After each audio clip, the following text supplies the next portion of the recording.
दादा ऍक्टर होता, कुणी त्याला सिरियसली घेत नव्हतं. डीएमके हसली, AIADMK हसली. बीजेपीनी सांगितलं हा पॉलिटिकल नॉईस आहे, 2 दिवसात गायब होईल. पण या माणसानं 23 एप्रिल 2026 ला इतिहास बदलला की संपूर्ण भारत थक्क झाला. आज आपण बोलणार आहोत तमिळनाडूच्या सर्वात मोठ्या पॉलिटिकल अफेअर बद्दल. विजय सीएम कसा झाला, त्यापूर्वी काय भिंगण्यात झाला आणि यातून आपल्याला काय शिकता येतं. विजय कोण होता? विजय म्हणजे तमिळनाचा सुपरस्टार लिओ बेस्ट या फिल्म ओळखताना, पण 2023 मध्ये त्यानं एक पाऊल टाकलं जे कुणाला एक्सेप्ट नव्हतं. त्यांनी पार्टी काढली.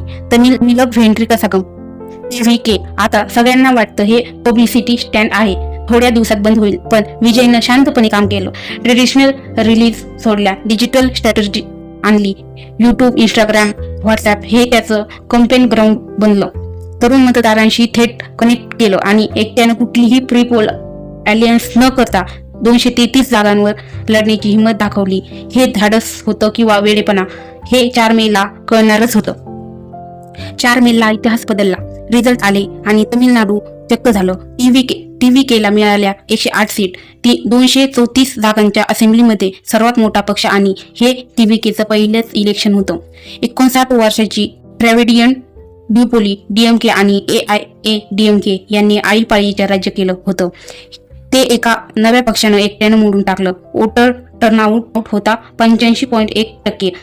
तमिळनाडूच्या इतिहासात सर्वोच्च आणि सर्वात मोठा धक्का म्हणजे MK स्टॅलिनचे कोलाथूरमधून 3दा जिंकले होते.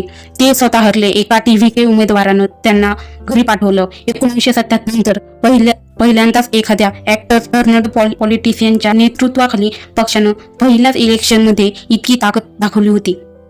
हँक असेंब्ली आणि सुरू झाला खरा धिंगाणा.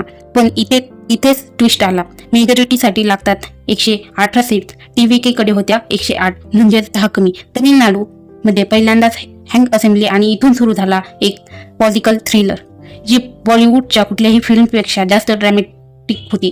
TVKनं आपले 108 MLA मामल्लपुरमच्या लक्झरी रिपोर्टमध्ये लॉक केले, कारण रिव्हर पार्टीज त्यांना फोडणार होत्या. AIADMKचे MLAs केले पुडुचेरीच्या रिपोर्टमध्ये आणि काँग्रेसचे MLAs त्यांना थेट हैदराबादला पाठवलं. सगळीकडे phone calls, back channel meeting, रात्रभर चालणाऱ्या बैठका.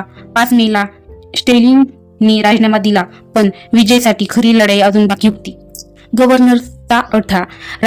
गव्हर्नर राजेंद्र आर्लेकर यांनी विजयला क्लिअरली सांगितलं, लिखित सपोर्ट आणा, संख्या सिद्ध करा, मग बघू. विजयनी स्ट्रॅटेजी बदलली. काँग्रेसनं DMKची साथ सोडली आणि TVKला सपोर्ट दिला. 5 सीट आल्या. 8 मेला CPIMनी अनकंडिशनल सपोर्ट जाहीर केला, कारण त्यांना प्रेसिडेंट रूल नको होता.